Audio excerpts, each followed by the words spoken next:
Muy bien, hermanos, pues vamos ahora a tener la lectura de la palabra del Señor en la primera carta del apóstol Pablo a Timoteo, en el capítulo 1, y vamos a leer los versículos del 18 al 20. Y dice así la palabra del Señor: Este mandamiento, hijo Timoteo, te encargo para que, conforme a las profecías pasadas en cuanto a ti, milites por ellas la buena milicia, manteniendo la fe y la buena conciencia, la cual, desechando algunos, naufragaron en cuanto a la fe, de los cuales son Himeneo y Alejandro, a quienes entregué a Satanás para que aprendan a no blasfemar. Amén. Y que el Señor bendiga su santa palabra. En 1 Corintios, en el capítulo 7, vemos cómo el apóstol Pablo no estaba casado. Decía que quisiera que todos estuvieran como yo, es decir, libres en cuanto al matrimonio. Sin embargo, Pablo tuvo hijos. Pablo tuvo hijos.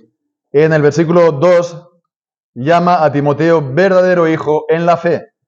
Y aquí también en el versículo 18 lo llama hijo Timoteo. Entonces es el padre espiritual de Timoteo y de otros muchos creyentes. ¿Y qué padre es aquel que no quiere lo mejor para sus hijos? ¿No? Y que no solamente quiere lo mejor, sino que hace todo lo que está en su mano para que a sus hijos le vayan bien, le vaya tal vez mejor en la vida que lo que le fue a él. Y para ello, pues los padres tienen una baza muy importante, que es la experiencia. Es la experiencia, y de esa manera los padres pueden apoyar, pueden también guiar, pueden aconsejar en base a lo que ellos ya conocen, en base a lo que ellos ya han vivido. Y todo esto viene a cuento de lo que hemos leído, estos versículos, en final ya del capítulo 1, porque en el versículo 18 leemos este mandamiento, sí, hijo Timoteo, como vemos, dice, este mandamiento te encargo, este mandamiento te encargo. Bien, ¿de qué mandamiento está hablando? Pues en el versículo 3 lo vimos, te rogué que te quedaras en Éfeso cuando partí para Macedonia, para que mandaras algunos que no enseñen otra doctrina. Para que mandaras algunos que no enseñen otra doctrina. Y en el versículo 5, entonces leemos, el fin del mandamiento es el amor nacido de corazón limpio y de buena conciencia y de fe no fingida. Entonces vemos en este versículo 5, está hablando también de fe y de buena conciencia, como también en el versículo 18, este mandamiento, hijo Timoteo, te encargo, y vemos la fe y la buena conciencia en el versículo 19. Así pues, está hablando de lo mismo. Y esto confirma viene a confirmar lo que veíamos en su día en cuanto al versículo 5. El fin del mandamiento, ahí mandamiento, la palabra mandamiento no se tiene que ver tanto en el sentido de ley en general, la ley en general, sino el encargo que hace Pablo a Timoteo en cuanto a su mismo ministerio. Lo que él tiene que realizar, llevar a cabo como ministro, como pastor. Y bien, pues entonces llegamos aquí a estos versículos 18 al 20. En estos versículos entonces se puede ver como la conclusión de esta primera gran sección de la carta, que tiene que ver entonces con este encargo, que tiene que ver entonces con el ministerio de Timoteo. Bueno, en realidad toda la carta lo es, ¿verdad? Pero este encargo inicial de Pablo, que mandara a algunos a, que se callaran, ¿no? a que no enseñaran otra doctrina, porque decía que era necesario pues que dejaran de estar enseñando cosas que estaban en contra de la sana doctrina y del Evangelio. Bueno, pues entonces, en cuanto a estos versículos leídos, ¿cómo podríamos nosotros presentarlo de una manera lo más sencilla, lo más simple posible? Entonces yo creo que la manera más simple posible sería resumiendo todo este pasaje en 3 palabras. En 3 palabras, 3 sencillas palabras, 3 simples palabras que son, primero, milicia, segundo, mantener y tercero, naufragar. Milicia, mantener y naufragar. Y en estas 3 palabras está resumido todo lo que dice Pablo aquí. Milicia, mantener y naufragar. La primera palabra, pues, milicia. Dice, este mandamiento, hijo Timoteo, te encargo para que, conforme a las profecías pasadas, en cuanto a ti, milites por ella la buena milicia. Esta palabra milicia, bueno, el apóstol Pablo la usa también hablando de sí, de su propio ministerio, en 2 de Corintios, en el capítulo 10. Podemos mirar allí, 2 de Corintios, capítulo 10, versículos 3 y 4. Dice, aunque andamos en la carne, no militamos según la carne, no militamos según la carne. Está hablando de su propio ministerio. Y bueno, ¿qué significa entonces la palabra milicia? La palabra milicia, bueno, lo que nos viene a la mente es un poco lo que hemos hecho el servicio militar, ¿no? El servicio militar, ¿no? El servicio militar, ¿no? La milicia. Pero esta palabra también en el original significa simplemente lucha, combate, pelea. Y es la que encontramos en Santiago, capítulo 4 y versículo 1. ¿De dónde vienen las guerras y las contiendas entre vosotros? ¿No vienen de aquí, de vuestros deseos por los deleites, los cuales combaten en vuestros miembros? O en 1 de Pedro, capítulo 2 y versículo 11, amados, yo os ruego como extranjeros y peregrinos, que os abstengáis de los deseos carnales que batallan contra el alma. Combaten, batallan, es lo mismo. Entonces vemos a Pablo le estaba diciendo a Timoteo, te recuerdo que estás en el ministerio y te recuerdo que el ministerio es una lucha, es un combate. Algunos pueden estar ya pensando en su retiro dorado y bueno, si el Señor te lo concede, pues bien, pero mientras estés en el ministerio, estás en la lucha, estás en el frente, estás en primera línea de batalla. Esta batalla no es física, esta batalla es un combate, una batalla espiritual. Primeramente, uno mismo es traer la palabra de Dios cuando la propia carne de uno se resiste a ello. Se resiste la propia carne de uno a hacerlo. Y es traer la palabra de Dios a los demás cuando la carne de los demás también se resiste a ello. También se resiste a recibir la palabra del Señor. Además, esta pelea y este combate y esta batalla es espiritual contra poderes espirituales, como dice Efesios capítulo 6, las potestades, los principados, poderes de maldad en las regiones celestiales. Y entonces vemos, es un combate en el que uno tiene que estar continuamente alerta, tiene que estar continuamente despierto, velando, porque el enemigo no descansa. El enemigo no se va de vacaciones. El enemigo está siempre alerta y nunca se sabe por donde él puede atacar. Y en este combate se tiene que utilizar pues todas las armas que el Señor nos da. Todas las armas que el Señor nos da en una guerra. En una guerra, si uno de los dos bandos tiene las mejores armas, el otro bando está vendido porque está indefenso ante su enemigo.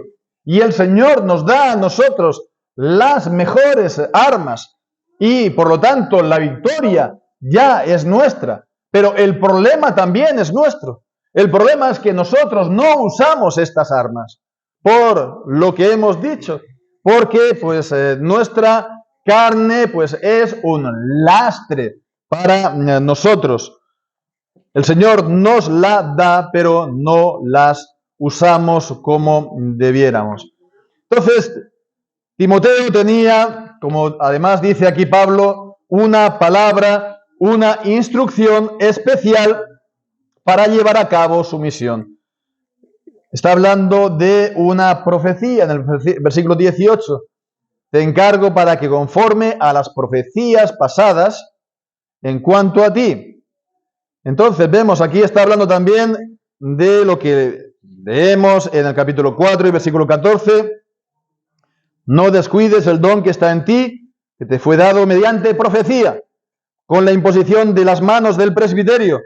O en 2 de Timoteo, capítulo 1 y versículo 6, y allí también leemos, por lo cual te recuerdo que avives el don de Dios que está en ti por la imposición de mis manos. Así pues, está hablando de la imposición de las manos, de la ordenación, podemos decir, de Timoteo al ministerio, y cuando fue ordenado, recibió una profecía de parte del Señor. Por supuesto, era entonces, como profecía, una palabra del Señor, por lo tanto, totalmente verdadera y sin mezcla alguna de error. No tenía que estar mirando Timoteo qué es lo que está correcto, qué es lo que tengo que creer y qué es lo que tengo que desechar. Todo lo que le había dicho, estas profecías eran verdad y eran palabra del Señor. Y estas profecías que existían en el tiempo del Nuevo Testamento ya han cesado. Ya el Señor no las da más. ¿Por qué? Porque el Señor ya ha revelado todo lo que ha querido, que ya tenía previsto revelar. La revelación de Dios está completa, está en, por lo tanto, la Biblia, y por lo tanto ya tenemos en la Biblia todo lo necesario para nuestra fe, todo lo necesario para vivir una vida conforme a la voluntad de Dios y que agrade a Dios. Y si tenemos en la Biblia todo lo necesario, no tenemos que ir buscando fuera de la Biblia ni qué creer, ni cómo tenemos que vivir. Todo lo que necesitamos está en la Biblia, por lo cual estas profecías ya han cesado. Bien, pues entonces vemos que nosotros tenemos no estas profecías, sino la palabra de Dios. ¿Cómo hemos nosotros de luchar en nuestra vida como cristianos? No solamente en el ministerio, sino todos los cristianos. ¿Cómo hemos de luchar? Pues no con palabras de profecía exteriores a la Biblia, sino con la palabra del Señor. La palabra de Dios, la Biblia, es nuestra guía y nuestra instrucción. Por medio de ella vamos a luchar de manera legítima, conforme a la palabra del Señor. La Biblia es nuestra gran arma.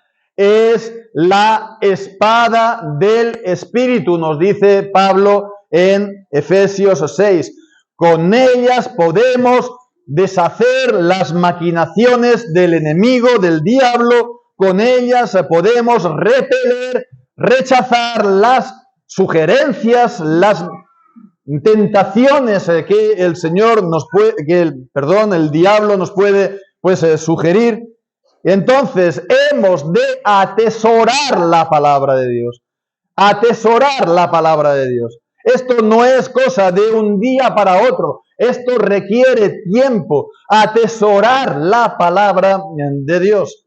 Esto significa que es escucharla asiduamente.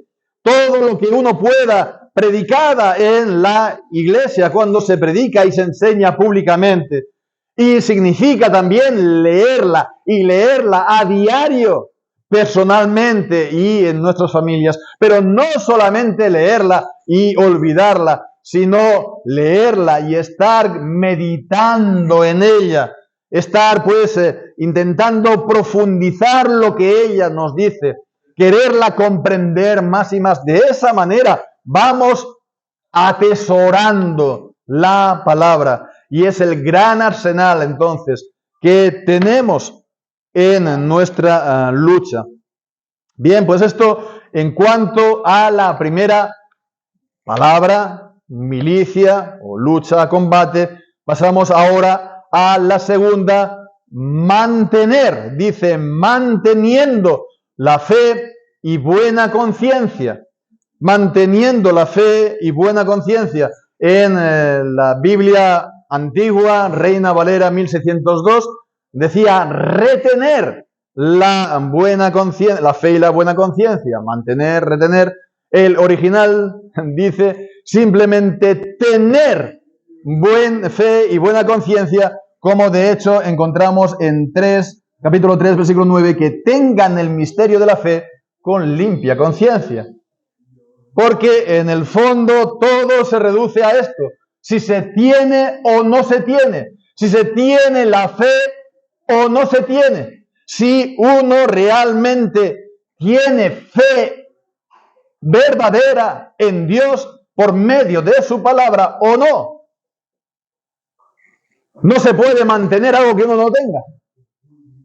Así pues, la palabra de Dios lo primero que hace siempre es señalar la puerta de inicio.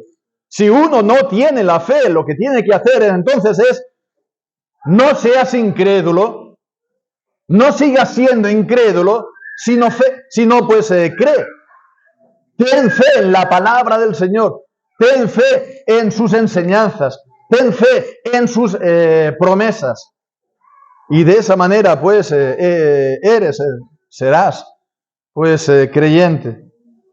Bien, pero no es solamente entonces tener, porque también la palabra de Dios nos llama ¿a qué? A perseverar. Y perseverar hasta el fin. Y perseverar hasta el fin. De esa manera pues podemos luchar esta buena batalla, que no es solamente entonces cosa de un día. Hemos de lucharla todos los días de nuestra vida hasta el fin. Es teniendo entonces, manteniendo esta fe y buena conciencia, que estamos en el bando correcto, en la lucha, ¿no? ¿Qué es lo que dice que uno esté en un bando o en el otro? Si tiene la fe y la buena conciencia. Si uno tiene la fe y la buena conciencia, está del bando de Dios. Y si uno no tiene la fe y la buena conciencia, no está en el bando de Dios. Bien, pues entonces vemos que es bueno también parar un momento y pensar la importancia de que estén las dos juntas. Vemos, a Pablo ya es la segunda vez, hasta en 3:9 será la tercera vez, que pone juntos la fe y la buena conciencia, o la fe y la limpia conciencia. En el versículo 5, primeramente, la buena conciencia y fe no fingida. Aquí también, en el versículo 9, mantener la fe y la buena conciencia. En el capítulo 3 y versículo 9, que tengan el misterio de la fe con la limpia conciencia. Siempre vemos las dos cosas juntas, la fe y la limpia conciencia. Y en el capítulo 3, versículo 9, habla del misterio de la fe. Y ahí pues entonces vemos que tiene un significado más amplio, en el significado del todo el consejo de Dios, el significado de toda la revelación de Dios, de todo lo que el Señor enseña, la palabra del Señor. Bien, pues entonces las dos cosas van juntas, la fe y la limpia conciencia. Y podemos decirlo así también, la fe y las obras. La fe y las obras van juntas. ¿Por qué? Porque, bueno, nosotros recibimos pues esta salvación de Dios, la recibimos ¿cómo? Por medio de la fe. La recibimos por medio de la fe, aceptando, creyendo, sometiéndonos a lo que Dios nos enseña. Pero esta fe se tiene que mantener en nosotros con una limpia conciencia. Una limpia conciencia que ya de entrada es por haber sido limpiada de nuestras malas obras anteriores. En Hebreos capítulo 10 y versículo 22, ahí leemos, Hebreos 10, 22.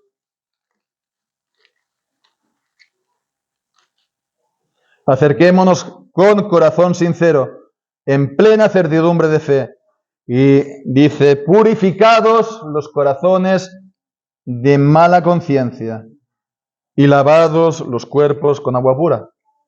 ¿Cómo podemos ser purificados de mala conciencia? Por la fe, ¿no? Por la fe en el Evangelio, por la fe en Jesucristo, por la fe en su sacrificio. Pero hemos entonces de mantener la buena conciencia. ¿Y entonces esto qué significa? Por lo tanto, significa que hemos de guardarnos de pecar. Hemos de guardarnos de cometer malas obras. Hemos de guardarnos, pues, de hacer cualquier cosa que manche nuestras conciencias, ¿no? Y esto requiere esfuerzo. Esto es un gran trabajo, una gran lucha espiritual. Leemos en Hechos capítulo 24, el apóstol Pablo, en Hechos 24 y versículo 16. Vemos, por esto procuro yo tener siempre una conciencia sin ofensa delante de Dios y delante de los hombres. Procurar, esforzarse a tener una conciencia, dice, sin ofensa, que no sea ninguna causa de caída, de escándalo para nadie. Y también leemos en Hebreos capítulo 13 y versículo 18. Hebreos 13, 18. Acerca de este esfuerzo. Orad por nosotros, porque confiamos que tenemos buena conciencia, deseando conducirnos bien en todo. Pide el apóstol Pablo oraciones por este tema, para mantenerse también con una conciencia sin ofensa, una conciencia limpia. Entonces vemos que la fe y la buena conciencia, la fe y por lo tanto las obras van juntas. Van juntas. Recibimos la salvación por medio de la fe, pero vemos que tienen que estar esta salvación también juntamente con obras. No somos salvos por causa de las obras, ¿no? Dios no cuenta nuestras obras para salvarnos, pero tampoco podemos ser salvos sin obras. ¿Por qué? Porque si no se hacen las obras que Dios dice, no es pecado.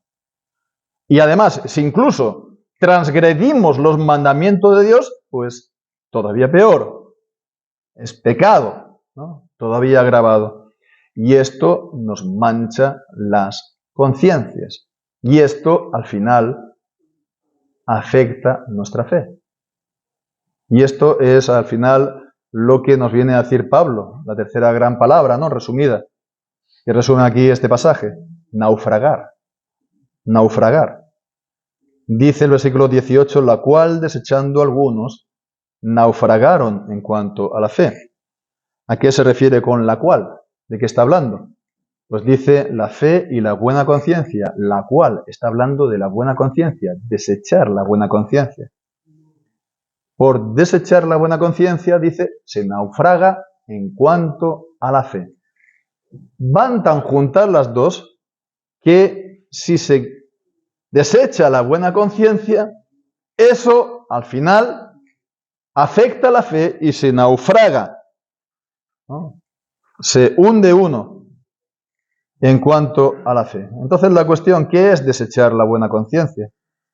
Pues es rechazar las indicaciones que nos da la conciencia, rechazar las alarmas que ella nos hace. En Romanos capítulo 2, Pablo habla de la conciencia que justifica y que nos acusa conforme a nuestras obras. Pues entonces, cuando la conciencia nos está diciendo atención a lo que estás diciendo o atención a lo que estás haciendo, pues entonces es hacer como si nada, es rechazarlo, es, bueno, ponerlo aparte, ¿no? Es apartarlo y seguir adelante. Entonces es no prestarle atención, no darle importancia. Y hacer esto, pues, puede llevar al desastre. Hay una frase que dice que si no vives conforme a lo que crees, al final vas a creer conforme a lo que vives. Y esto es una gran verdad, pensémoslo. Si no vives conforme a lo que crees, nuestra fe creyente, pues entonces creerás conforme a lo que vives. Eso va a afectar a tu fe, porque como hombres necesitamos, digamos, una coherencia y una consistencia en nuestra vida entre lo que creemos y lo que hacemos. Es así. Estamos hechos para ser de una pieza entre lo que creemos y lo que hacemos. Y las dos cosas juntos es lo que somos. Pero uno no puede ir por aquí, ¿no? Lo que creemos y lo que hacemos va por ahí. No puede ser. No tenemos la cabeza ahí dividida, ¿no? No tenemos aquí la vida y el corazón divididos. Tiene que estar reunido y compacto, ¿no? Entonces, si no vivimos conforme a lo que creemos, al final vamos a creer conforme a lo que estamos viviendo. Y bien, pues el apóstol Pablo, como padre, él tenía mucha experiencia y entonces aquí habla de algún que otro caso que él tuvo que tratar. Seguramente él tuvo que tratar muchos más, ¿no?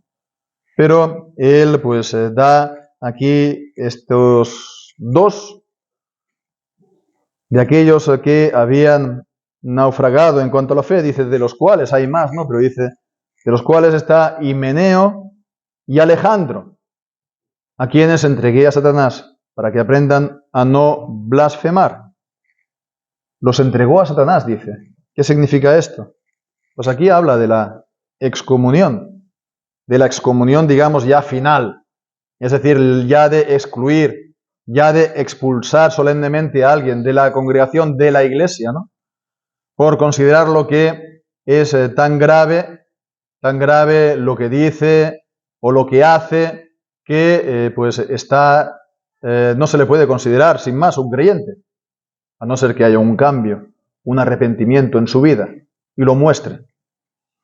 Entonces vemos, ¿no? Está diciendo esta excomunión como entregarlo a Satanás, y esto, pues fijémonos que es algo pues muy profundo lo que está diciendo aquí el apóstol Pablo. Es decir, mientras está en la iglesia, no está en las manos de Satanás, pero echado fuera de la iglesia, está en manos de Satanás. Entonces vemos, la iglesia tiene una potestad espiritual que no le viene de sí misma, sino del Señor. La iglesia es el cuerpo del Señor Jesucristo. La iglesia es el reino de Dios, el reino de Cristo. Es el reino de la luz. Y fuera entonces es el reino de las tinieblas, de la oscuridad. y estar entonces en Cristo por medio de la fe y por lo tanto estar en la iglesia, entonces es estar en la luz y tener entonces el haber sido adoptado por Dios, el ser hijo de Dios y estar entonces juntamente con otros hijos de Dios en la iglesia. Pero si no se está en Cristo, no se tiene nada de esto. No se tiene nada de esto. Entonces, para tener la bendición, realmente la bendición de Dios, uno tiene que estar en Cristo y de esta manera en la iglesia. Tener la presencia verdaderamente de Dios en la vida es por medio de la fe y estar entonces en la iglesia.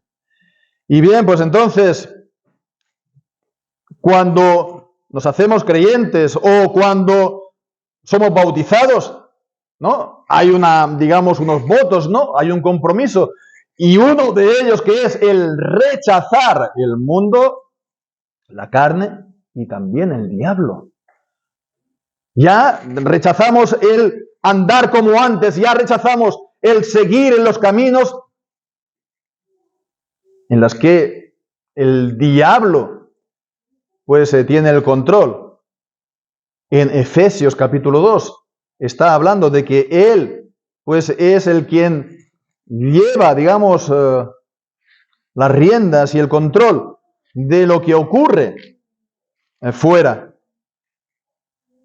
En Efesios capítulo 2 y versículos 1 y 2, Él os dio vida a vosotros que estabais muertos en vuestros delitos y pecados, en los cuales anduvisteis en otro tiempo conforme a la corriente de este mundo, dice. Conforme al príncipe de la potestad del aire, el espíritu que ahora opera en los hijos de desobediencia. Potestad, el poder, la autoridad, dice, del príncipe de la potestad del aire. ¿Quién es este? El diablo. Y él opera, ¿en quién? En los hijos de desobediencia. En los cuales vosotros estabais hace tiempo, pero ahora Él os ha dado vida, Él os ha hecho creyentes, Él os ha puesto en la iglesia. Entonces vemos, expulsar a alguien, excomulgarlo a alguien, es ponerlo fuera del territorio sagrado que es la iglesia, el territorio santo y bueno, pues fuera, ahí está el diablo. A ver qué va a hacer de él. En 1 Corintios capítulo 5 y versículo 5, allí vemos que el apóstol Pablo hace esa excomunión con la puerta abierta para que el pecador se arrepienta y de esa manera se reconcilie de nuevo con la iglesia. En ese sentido, por lo tanto, la excomunión es condicional. Si se arrepiente, puede volver entonces otra vez a ser miembro de la iglesia, arrepintiéndose, reconciliándose también con la iglesia. Pero si no hace esto, si no se arrepiente, si no hay ningún cambio, si no hay ninguna reconciliación, entonces va a permanecer fuera. Va a permanecer fuera. Y si permanece fuera hasta el final porque no hay un arrepentimiento, porque no hay una reconciliación, pues entonces eso es para perdición. Eso es para perdición. Y bien, pues de hecho es lo que ocurrió, parece ser, con ambos, con Himeneo y con Alejandro.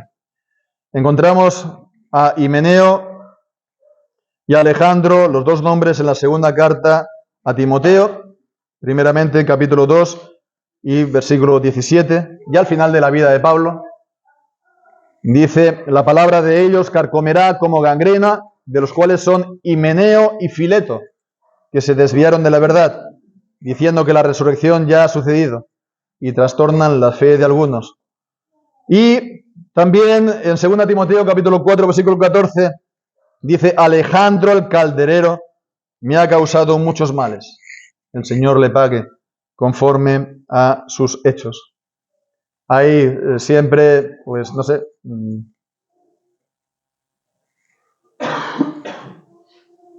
En cuanto a Alejandro, sobre todo, Himeneo está bastante claro, pero Alejandro era un nombre bastante común, bastante corriente en aquel entonces, y entonces hay algunos que dicen, bueno, que no sería este, Alejandro, el calderero, pero para mí creo que tiene bastante sentido, aunque si Himeneo está, también puede ser aquí este Alejandro el calderero también, el siguiente. En todo caso, vemos que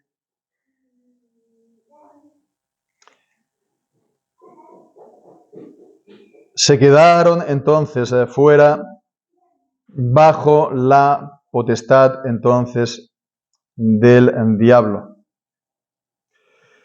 Nosotros cuando estábamos también en los tiempos de la implantación de iglesia, hace ya bastantes años, ¿no? Eso fue cuando todavía empezamos con las reuniones en casa. Pues bueno, comenzamos, sobre todo una de las cosas que hacíamos era la mesa de libros. La mesa de libros los sábados por la mañana, y estuvimos muchos años haciendo la mesa de libros los sábados por la mañana. Y bueno, pues un día vino un joven que no era creyente y bueno, pues tuve la oportunidad entonces de darle testimonio. Y bueno, él al principio pues recibió bien lo que yo le dije sin ningún tipo de oposición. Yo estuve contento con su actitud y con la conversación, pero ya no volví a saber más de él. Pasaron semanas, meses, ya no sé. Y pasó ya al final mucho tiempo y la siguiente vez que lo encontré, entonces bueno, pues me dijo que se había convertido. Que se había convertido. Creo que recordar que fue escuchando un programa de radio y él se había convertido. Y bueno, pues claro, nos pusimos alegres, ¿no? Y contentos. Y lo invité a que viniera a las reuniones al día siguiente, el domingo, a casa, ¿no? A las reuniones que hacíamos al principio en casa. Y bueno, sí, dijo que iba a venir, pero al final no vino. No vino y desapareció también. Ya no lo volvimos a ver durante meses y meses. No se volvió a ver nunca más de eso.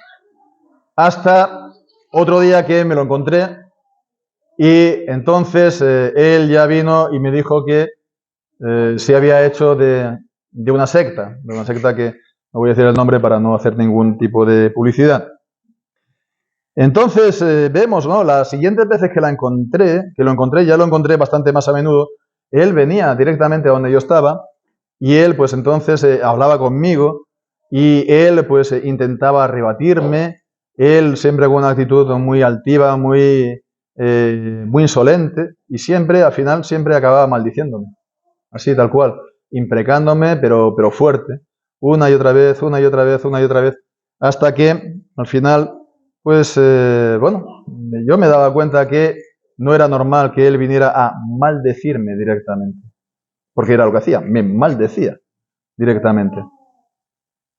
Hasta que, bueno, pues le dije que no venga nunca más a hablar conmigo.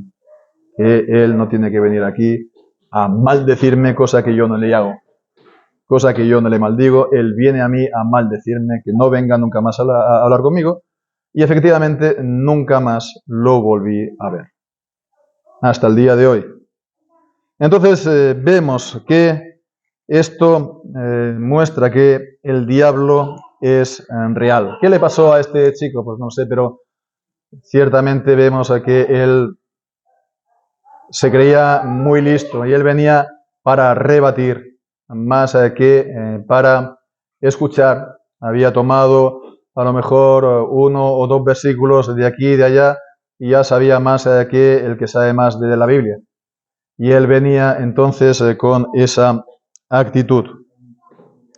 Y en todo caso, el diablo es real, porque él, cuando maldecía, se veía que era el diablo que hablaba por medio de él. No digo que él estuviera, pues, poseído, pero era el diablo que hablaba por medio de él. Así pues, el diablo es real y fijémonos que estamos en una guerra con él. Él anda como león rugiente buscando a quien devorar. Y lo hace como volviendo en enemigo de la fe, en enemigo de Cristo y enemigo de los cristianos.